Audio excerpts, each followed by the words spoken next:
You're listening to Civic Media. You can tune into any of our live shows on any radio station across the state with the Civic Media app. Find us in your phone's app store and listen anytime, anywhere.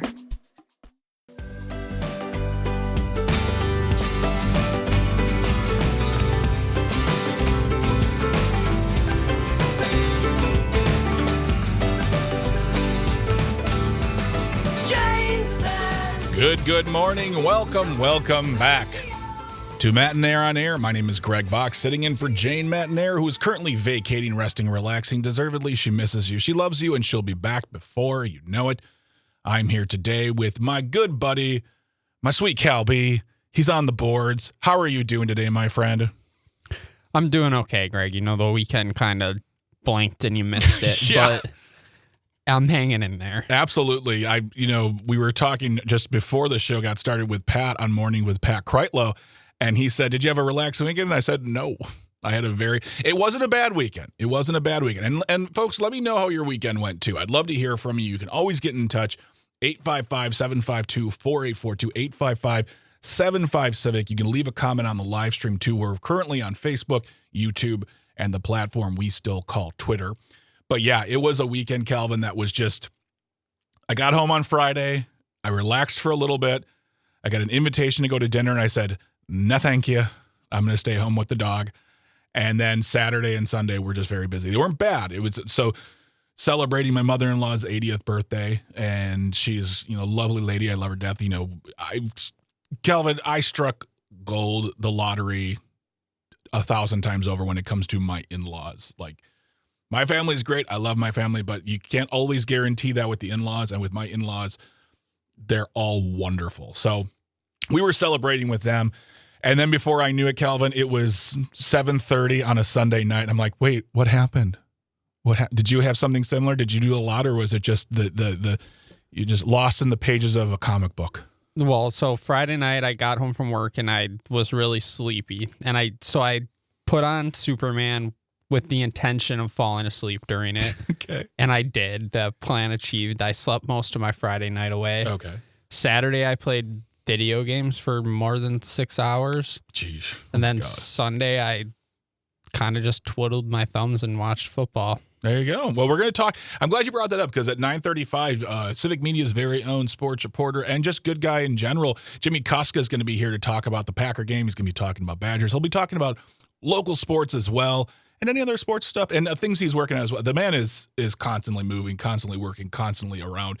But I'm very excited to have Mr. Jimmy Kuska on at 9:35 this morning. And then at 10:06, Thomas Galke will be our guest. He'll be here with some other individuals from their group, Groundswell Collective. They're going to be talking to us about a whole host of things that are going on, including, but not limited to, a movement that helped get more hours added to the bus ridership in Walworth County, and it's been very, very popular. And this is about the power of people and the power of organizing. So you want to get here at 10:06 a.m. You want to stick around because we're going to be here talking about it. It's going to be a great conversation. Very excited about the show today. And then, of course, we are going to be rounding it out with This Shouldn't Be a Thing at 10:52. Today it is the Brick by Brick edition. Make sure you're wearing your shoes, folks, because this story's going to hurt a little. But before we get started with here's how I want to do it.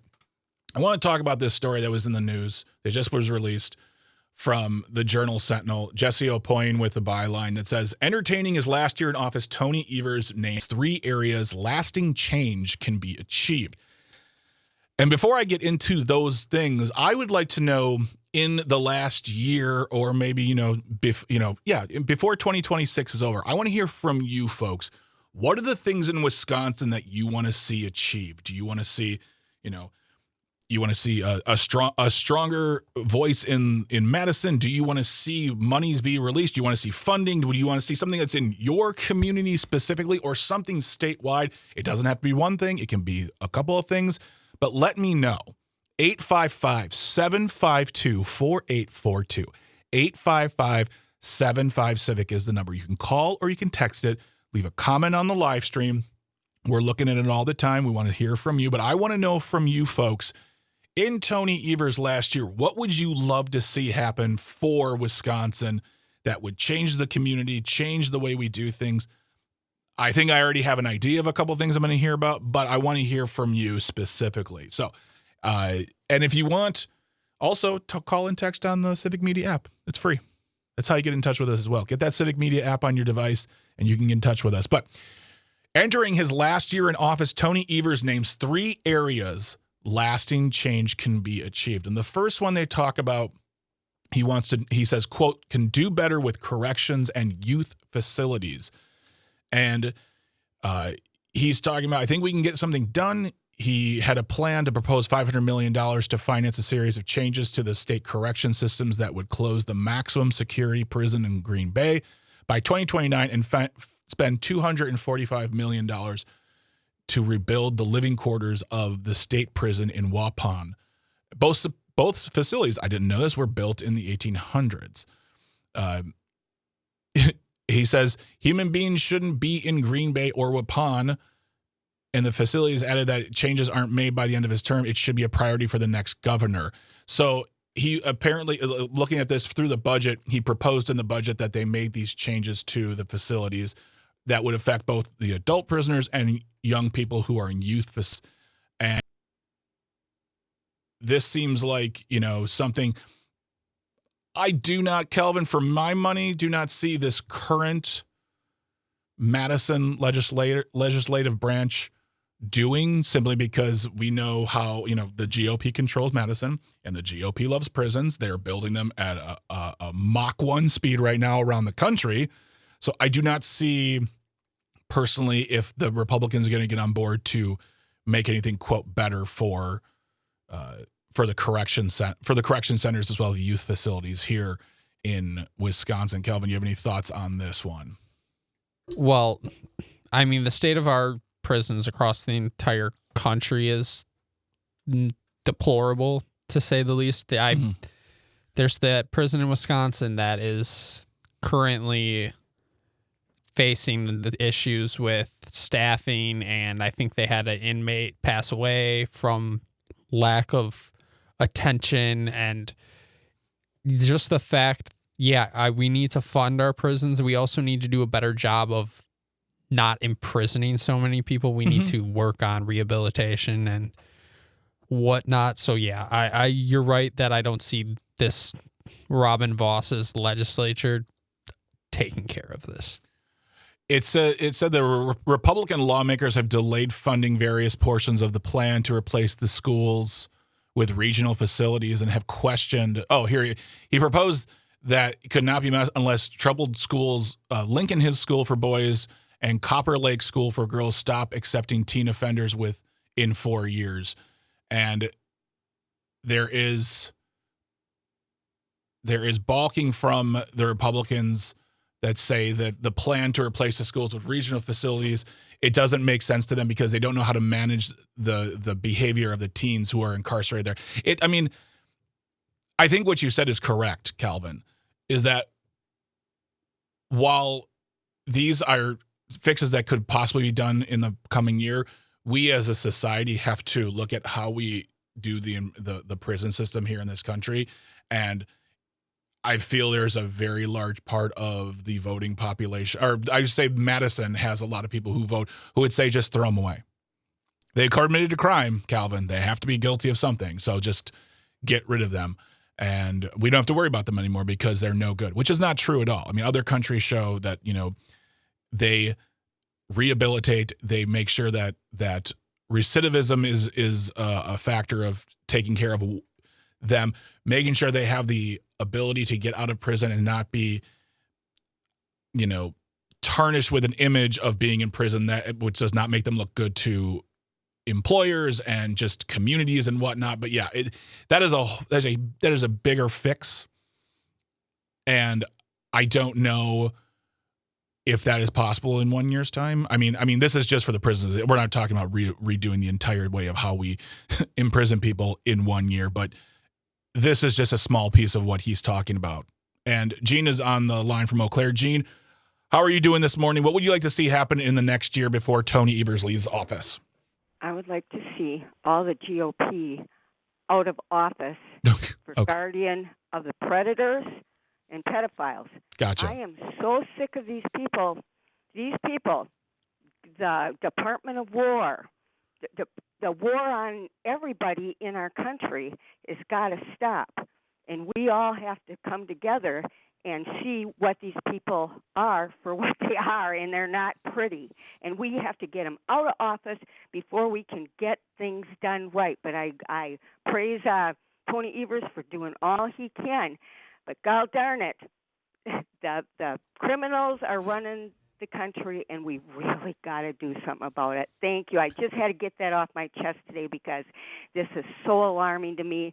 And the Department of War and going into the cities with their masked army and that sicko it is illness, mental illness that has perpetrated our country, and we need to see it for what it is and get these people out of office and get things done in the right path, because it's not pretty, guys. Thank you. I didn't mean to go on and on, but God darn it, I've been watching all weekend, and it makes me sick, and I had to get it out. Thank you very much. You guys have a good day. You too, Gene. We appreciate you calling and getting in touch. Well, that brings me to a great point, though, and that talks about the elections. That talks about next year. We've got elections coming up next year.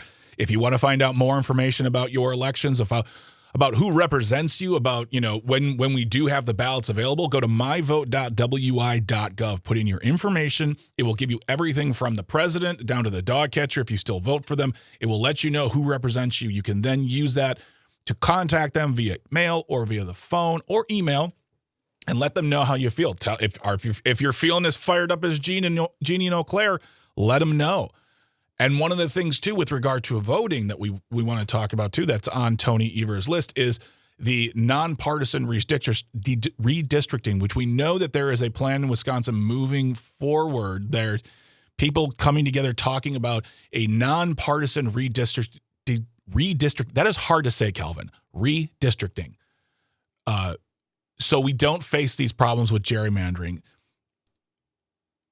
Wisconsin finally got more fair maps. I don't know if we got the fairest maps, but I think we got far fairer maps than we had the past, 10 years, 12 years. We don't want to see it go backwards. And as we said on the show, we don't want to see either party being able to gerrymander to fit their needs. But what we want to see are fair, truly fair maps, and we want to move towards nonpartisan redistricting. Tony Evers feels like this is something that we can do. And I feel like that's something that we need to do. My only concern, Calvin, is the fact that now we have these states saying, we're just going to redistrict now. We got to redistrict to favor the Republicans. And now California says we got to redistrict to favor the Democrats. And we have to it just feels like we're going to be reacting, and the people are still going to be up a creek. I don't know what you think about this, Calvin. We're going to talk more about this on the other side, because there's one other thing that Tony Evers had on his list. Let us know what you're thinking. Let us know what you'd love to see happen in the last year of Tony Evers being in office in 2026. 855-752-4842, 855-75-CIVIC. Leave a comment on the live stream. We are on Facebook, YouTube, and the platform we still call Twitter. Let us know. What do you want to see happen in your community, in your city, in your state? Give us a call. You are watching Matt and Air. You're watching if you're on the live stream, but you're listening to Matt and Air on air on the Civic Media Radio Network. Stay tuned. Stay close.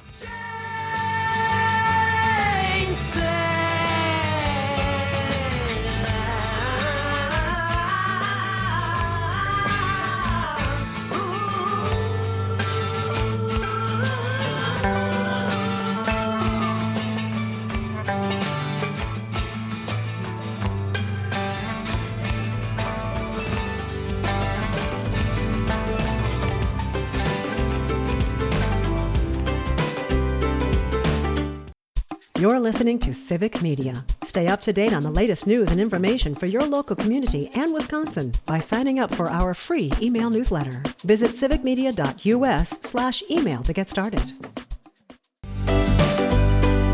Good morning. Welcome back to Matt and Air on Air. My name is Greg Box, sitting in for Jane Matt and Air, who's currently on vacation, resting, relaxing, deservedly. She loves you, she misses you, and she'll be back before you know it. And I am here along with the Board Lord, Calvinator, Sweet Calby, all the nicknames.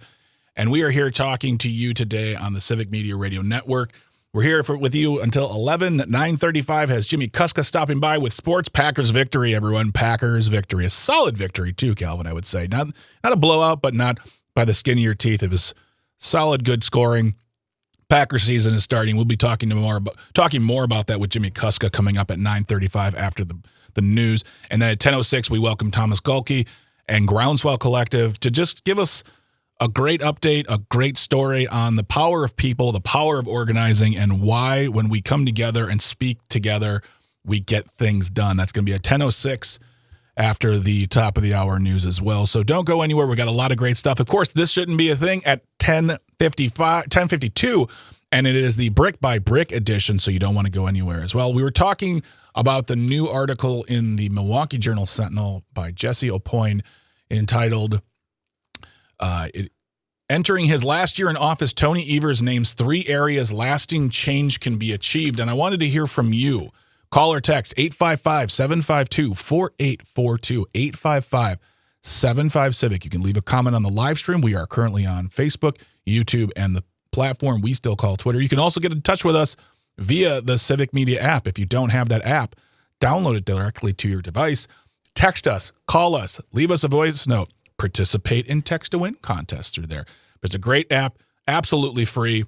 Get it on your device and give us a call, give us a text. We want to hear from you. We want to know, what do you want to see in the last year of Tony Evers' governorship? What would you like to see happen for your community, for your city, for your state in this last year and some change that we have Tony Evers in office? Give us a call, 855-752-4842. Jim from Brookfield is on the phone. He's been very patient. Jim, good morning. What would you like to see happen in your community, in your state, my friend? Good morning, Greg and Calvinator. I am sitting here with the Journal-Sentinel reading the article you're referencing, Greg. I'm still one of the old school people who get a paper and finishing my morning coffee. Yeah. I would love to see in my state, and one of the 3 items in the article, and referencing, going back to what you said right before the break, the redistricting. Mm-hmm. And you were absolutely spot on, Greg. Yes, we do have better maps now. They may not be totally fair, as you said. I think they're still slanted toward Republicans. That's our beloved governor. He did a great job, is doing a great job, but I think he could have held the line a little better on those maps, but they're much, much better. Obviously, it was much more balanced after this last election. Yeah. However, the key point is exactly what you said. We can't go back. Right now, the system is still in place that as soon as there's a political change in power, they will quickly go back and redistrict the maps. Okay, so there's a small paragraph in there that said, a permanent solution to that, and that would be what was discussed earlier on the morning show with Pat Kreitlow, is to set up an totally independent commission, similar to Iowa's, not completely Iowa's, because that's really old now and kind of outdated, but an independent commission that oversees the redistricting and have that permanently put in place, that neither party can come in and just say, guess what, we're going to throw this out and we're going to redistrict our maps again. So I would think it'd be a great legacy for Tony Evers if he can work, with both sides of the aisle and get some sort of permanent solution, which would be a commission, independent commission that has total oversight over redistricting, get that in place so we don't have this back and forth, what we see like in Texas and things like that. Mm-hmm. So I really, really hope the governor can propose and use his bully pulpit and lobby and whatnot to get some sort of permanent fixture to this redistricting in place. Well, and thank you so much, Jim, for calling. I appreciate that. I mean, I don't disagree with you at all. And I know that Dan Schaefer has been on the show here and other places talking about the movement Wisconsin is making towards getting this done. And yeah, it will be an uphill battle. I mean, we have to, you have to somehow convince some of these Republicans and maybe some Democrats too. I mean, like, that's the thing, is we see the gerrymandering thing around the country right now is something that's really kind of, I don't like what Texas is doing. I can't say, I understand why California is doing, but then there's another state that's going to do it. And then who, and then who, and then who. And the plan then becomes everybody just gerrymanders their map whenever they want. Then we won't have real actual representation of the people. And I think if Tony Evers can do this, Jim, and move us towards a better solution that just works for everyone, not Democrats, not Republicans, but everyone, I think that is something that would be a huge and lasting legacy for him as well. And thank you so much, Jim. I appreciate you calling. It's something I think we all think about because when we talk about what we want to see happen, when it comes to the gerrymandering, when it comes to who is being represented and how hard do politicians have to work to keep their jobs, that's something that does affect all of us. That does affect regardless of who you vote for. And I think, especially in this last election for state Supreme Court, we actually saw a fair amount of Wisconsin, I'd say, the way of, in my opinion, cheating, the way of pushing things towards a more just like, spending $100 million to buy a candidate and giving away money to get people to vote for you. That Wisconsin doesn't go for that. We were David, they were Goliath, and we said no. We don't want that in Wisconsin. And I think to permanently have a better solution, we have to have better maps and better redistricting solutions and better ways of figuring out how to represent the people. So no matter who you vote for, you are represented properly, not just because someone decided to get crazy with a pencil in a map room one day. But we're going to keep the conversation going about sports now. Sports is coming up because the Packers, the Badgers, the Brewers, local sports, all that going to be covered with Jimmy Kuska talking to us after the bottom of the hour news. So don't go anywhere. Stay close. Stay tuned. You're listening to Matt and Air on Air on the Civic Media Radio Network.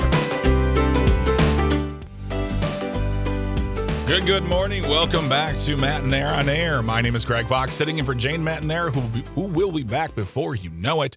You can always call or text, get a hold of us on the live stream. The number to call or text is 855-752-4842, 855-75-CIVIC. If you want to call, leave a comment on the live stream, Facebook, YouTube, and the platform we still call Twitter. Still to come at 10:06, Thomas Galke and Groundswell Collective talking about the power of people, the power of organizing, and what they are getting done in Walworth County to help all of those around them. That is at 10:06. And then, of course, at 10:52 is This Shouldn't Be a Thing, Brick by Brick edition. It's going to be a very fun way to round off the show.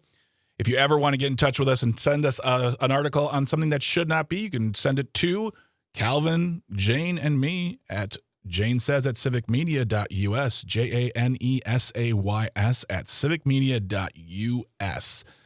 Let us know your thoughts. But to give us his thoughts on everything sports is Civic Media Sports Director Jimmy Kuska. Jimmy, welcome to the show. It's been a while since we've talked to you.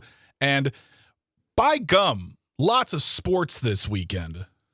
It's the first weekend where we have the Packers, the Badgers, and high school sports all kind of happening at the same time, now that the Packers are into the regular season. So we are into September, and yesterday was kind of that first go-round for people who like to do the split screen with like 4 games going on at the same time, the Red Zone channel, going to the side, tracking your fantasy football rosters. Oh my gosh. This is stuff you look forward to all year if you're a football fan. Getting to this day, the opening week of the NFL, Packers football, all of that. So today, or this week, is really the first big football week, and I think it's got people pretty excited.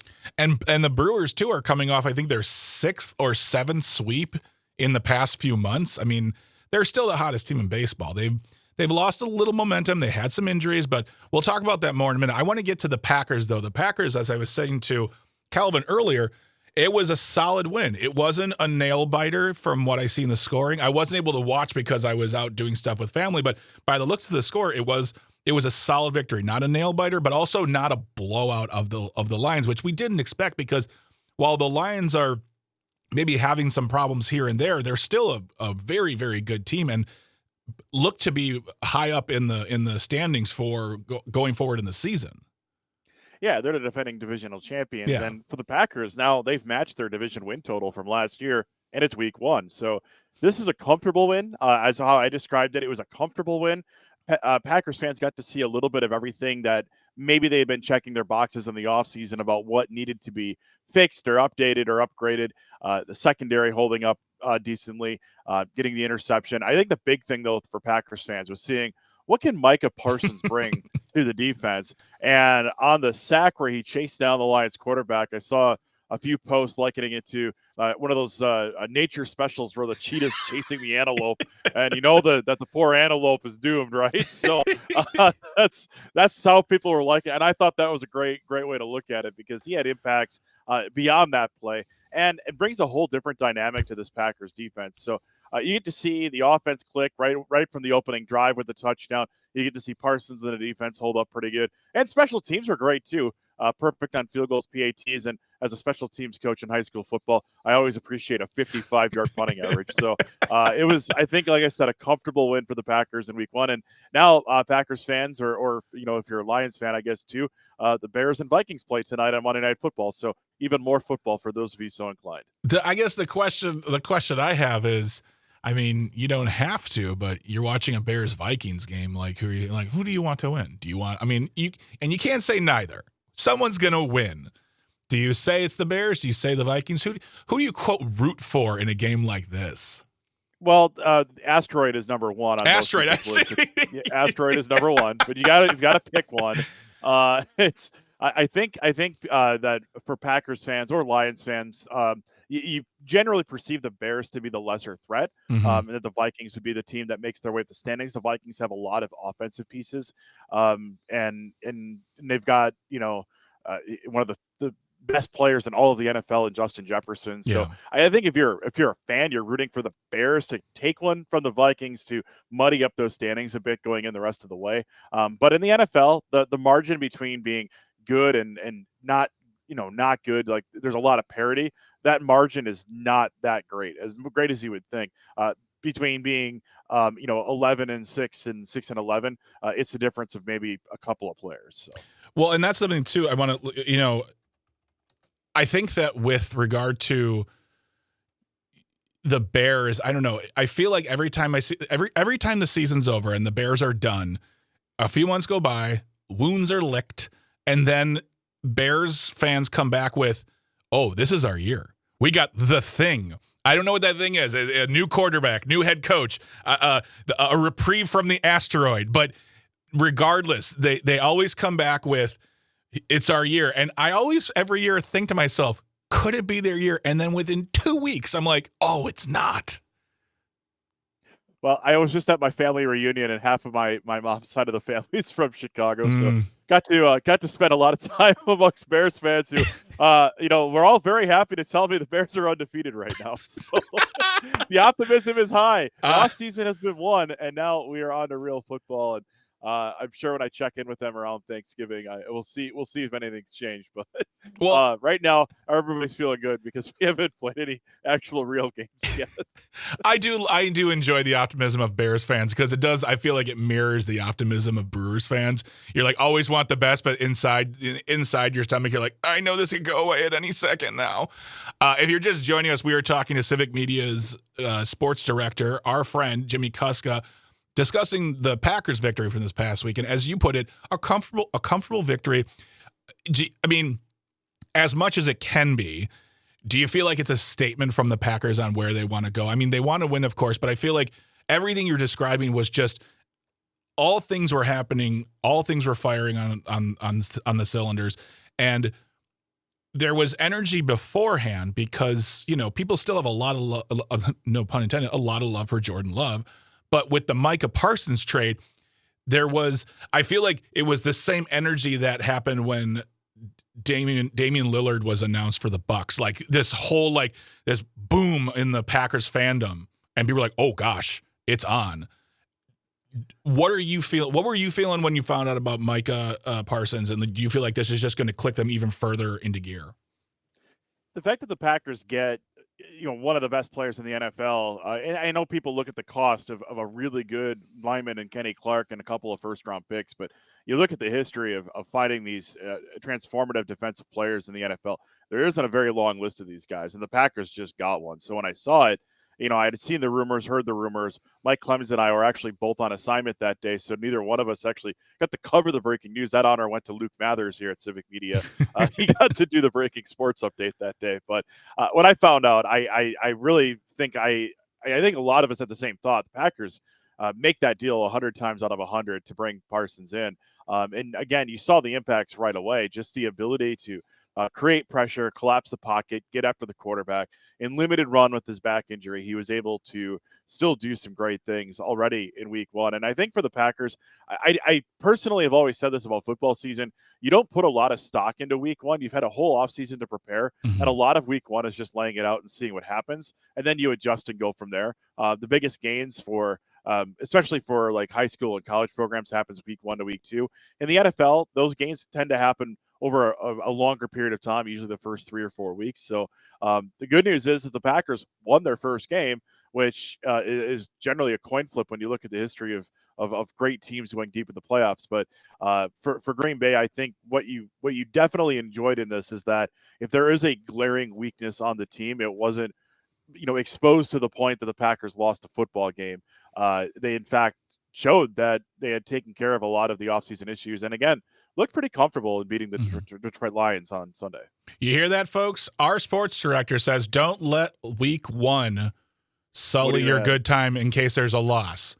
There's more football. It's not a harbinger of darkness for things to come, but they won, so of course we're going to win the Super Bowl. That just goes without saying. All right, we're done. We're moving on. Now let's move on to the Badgers really quick. They had a very decisive victory this weekend, and everyone pretty much was on board to say, yeah, I don't think Middle Tennessee is going to be a big obstacle for them, but they're 2-0 now for the season, and that's good because the Badgers have been rickety for the past couple of years, especially due to injuries to their quarterbacks being taken out before the start of the season. But this is I'm not going to say that Miami of Ohio is a world-class caliber team, but 2 in a row ain't bad.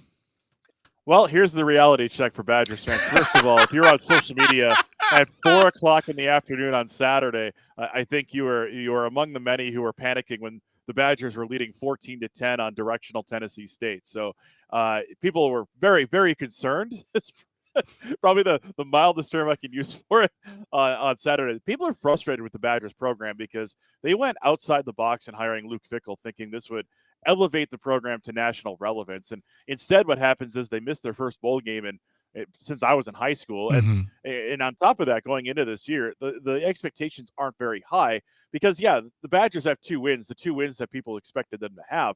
But here's the reality check. You get Alabama coming up. You've got in October. If you look at the October schedule, I mean, just, cover your eyes because the reality check is coming. Let's see real quick. I'm taking a look at here. What do we got? We got Oregon, we got Washington, we got Indiana, Illinois, and Minnesota. Oh, that's the rest of the year, actually. Wait, when are they playing Alabama? They're playing Alabama a week from Saturday. So Alabama coming. I see. I was looking at okay. Yeah. Well, I mean, unfortunately, they can't play all the easy teams, so we'll see where it's going for this season. In October, you're talking about Oregon and Ohio State, Michigan, and Iowa. It's a brutal month. So the reality check is coming for Badgers fans, for the Badgers. But for now, 2-0. You got 2 in the bag. You had to get 4 more to get back to a bowl game. I think that's about the best you can hope for at the moment. You really hope to see some of the positive things they built on. They're finding some playmakers on defense. The offensive line is looking a little better than last year. These are marks of progress, and they need those things to progress because, down to a backup quarterback and not having the explosiveness they've had in recent vintage, especially at the running back position. These are all going to be very important things for the Badgers. I don't really follow college sports that much, Jimmy. I won't lie. I've made it very clear on the show that I don't. But here's how I know that was shocking for the Badgers. When I found out they didn't go to a bowl game, I said, oh no. That's how used to a bowl game in the Badgers' life I'm used to, where I was like, oh no, they're really not good. So, but hey, I'm going to hold optimism. I'm going to hold optimism in my heart that they crush every team that they come up against. And if they don't, then I don't know what to tell you. I have no access to asteroids. Just manifesting positive energy. I'm all for it. We're just there you go. And we're going to keep it positive because we're going to keep talking about, we're going to move on to the local stuff, the high school stuff, because that's actually what I really love listening to you and Chad Holmes talk about when you talk about those local sports teams. And we're going to keep that conversation going on the other side. We're going to get some snacks. We're going to get some water, stay hydrated. You're listening to Matt and Air on Air. We're talking to Civic Media Sports Director Jimmy Kuska. And if you have any questions about sports, let us know. Give us some comments. I just saw a text in the text line come through. We'll read that when we come back. But don't go anywhere. Stay close. Stay tuned. You listen to Matt and Air on Air on the Civic Media Radio Network. You're listening to Civic Media. Find the latest news, information, and archives of all your favorite shows on the Civic Media website, civicmedia.us. Good morning. Welcome back to Matt and Air on Air. My name is Greg Bach, sitting in for Jane Matt-Nair, who is currently on vacation, and she misses you, she loves you, and she'll be back before you know it. But you can always get in touch with us. Talk to us. I'm Greg Bach. That's Calvin Butenhoff. Sweet Cal B. We're talking to Jimmy Kuska, who's Civic Media Sports Director, and you can always get in touch with us at 855-752-4842, 855-75-CIVIC. Leave a comment on the live stream. We're currently on Facebook, YouTube, and the site we still call Twitter. Before we went to the break, we were talking about Packers, we were talking about Badgers, and Jim from Appleton, listening to WISS, said, I was quite happy to see the way Justin Fields played for the Eagles. He seems to be one quarterback that the Bears didn't wreck. I mean, that's fair. That's fair. Good. Congratulations to Mr. Justin Fields. We're happy for you. Calvin, but before I should ask you, what are you thoughts on anything going on football wise? I know you're a big Packers fan, but well, I agree with everything Jimmy said about the Packers. I will say just a small correction to Jim. Justin Fields plays for the Jets now, but otherwise I agree with him. It was nice to see him play well. I wish he could have beat Aaron Rodgers, but he escaped with a 60-yard field goal. Do you know what's funny is that up until you said that name, I completely forgot Aaron Rodgers still played football. Unfortunately. You also had Justin Fields right. He was a team in green, so you're close aesthetically. It's all green over there playing that, whatever. But go whoever's playing against Aaron Rodgers. That's all I'll say.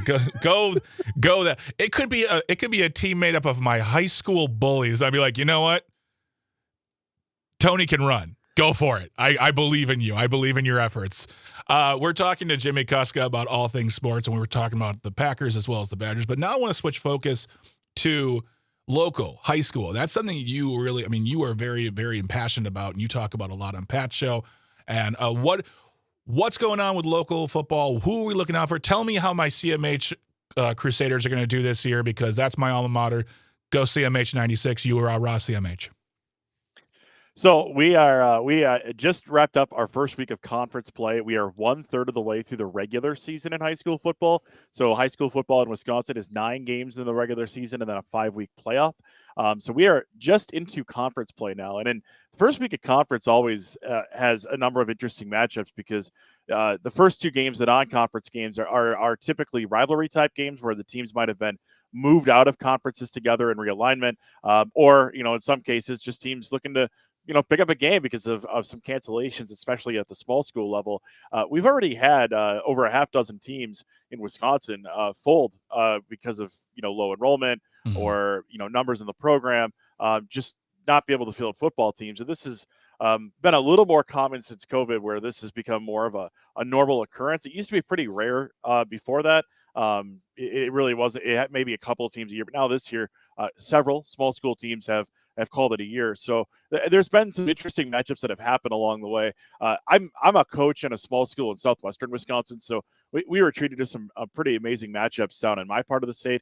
I know for WRCO listeners, for example, WRCE there in Richland Center, big exciting game. Richland Center defeating Lancaster for the first time in almost 20 years, which is huge. And Richland Center is off to a great start this season.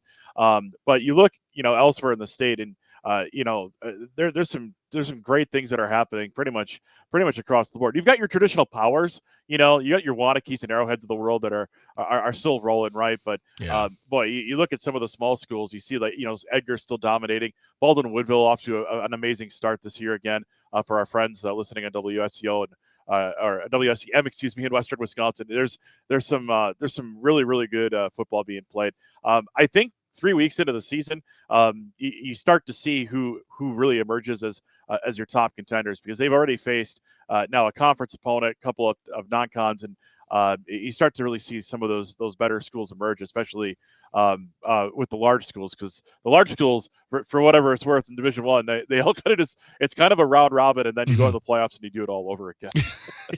Were we just here? Yeah, we were. You bring up Arrowhead. Once again, like I went to high school in the 90s, and I went to Catholic Memorial 96. Go Crusaders. And Arrowhead was we were serious about football and CMH back in the day, and I don't know where they're at now. I think they still have game. They're still good, but we were state champions. Yeah, they're 2-1. Their only losses to a Division I powerhouse in Franklin, and that was a 3-point loss in week 1. They're a Division III, Division IV size school, and they're 2-1. They beat Waukesha North and Sun Prairie West back to back now. But Arrowhead, they have. I know this sounds weird to say, but their locker room is like an NFL team. It is very, very cool looking, but also I'm like, where did you get all this money? Well, in the press box too, it's better than a lot of the Division III schools in the state that aren't in the WIAC. The press box is incredible. It's really top notch, and it's one of the handful of schools in Wisconsin where if I'm assigned to do a game, I'm like, yeah, I know I'm getting a good vantage point here. I'm spoiled because I broadcast college football for UW Platteville, but getting to do a high school game when I get to go to Milwaukee or Madison, it's so much fun because some of those venues, and not even it's not even so much the aesthetic, the jacuzzi in the media suite kind of thing. Yeah. Not that anybody has that, although if you do, I'm coming to do your game next. It's the history at some of these fields. Going to Mansfield Stadium in Madison and getting to call games there was such a treat for the decade I worked there. A lot of the school, I'm from northwestern Wisconsin, so a lot of those fields. In fact, I'm going up to do a game at my alma mater, Flambeau, for Park Falls later this month. So I get to getting to see some of these venues in northwestern Wisconsin. There's so much history at these fields and in these communities, and here at Civic Media with a dozen stations covering games right now. It's really fun to be part of. Well, we're going to have you back sooner than later to talk about the wrap up of the high school sports. I want to hear about this wonderful press box you're going to be going to, and we'll talk to you more about that in the coming weeks. Jimmy Koska is the Civic Media Sports Director. Thank you so much for being here today with us, Jimmy. Really appreciate your time. Thank you, guys. And when we come back after the news, we're going to be speaking with Thomas Gulke and Groundswell Collective about the power of people, the power of organizing, and what we can get done when we work together. You're listening to Matt and Air on Air on the Civic Media Radio Network. Stay close. Stay tuned.